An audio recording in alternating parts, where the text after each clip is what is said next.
Hello guys, welcome to my channel. आज हम लोग गए हैं, देख सको कितना सुंदर लोकेशन है। क्या लोकेशन है आप लोग गैस करो। जल्दी बोल, कल सुबह पनवेल निकलना है। और हिंदी में बना रही हूँ आज का ब्लॉग। अभी मजा आएगा ना भिड़ो। और भीड़ है, बारिश हो रही है, इधर छतरी है।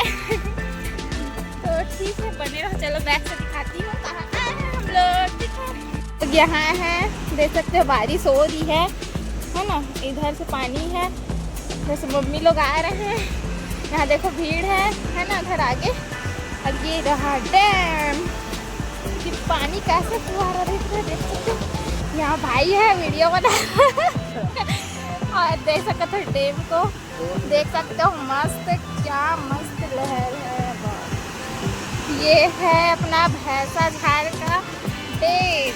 और मैं भीग रही हूँ बारिश में और सब छाता पकड़ा है। ये डैम देखने आए कितना गहराई है, देख सकते हो। अच्छा,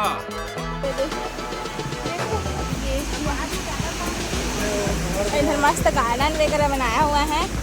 कौन है ये लोग? है ना, देख सकते हो खाया है। अरबा भैंसा झाड़ है ना, कल आया है बैराज। तो चलो फिर ट्रेन में चलते हैं। देख सकते हो मस्त फुहारा, एकदम से पानी कितना अच्छा। जब अभी बरसात है इसलिए पानी मैला दिख रहा है, नहीं तो मस्त वाइट। बगल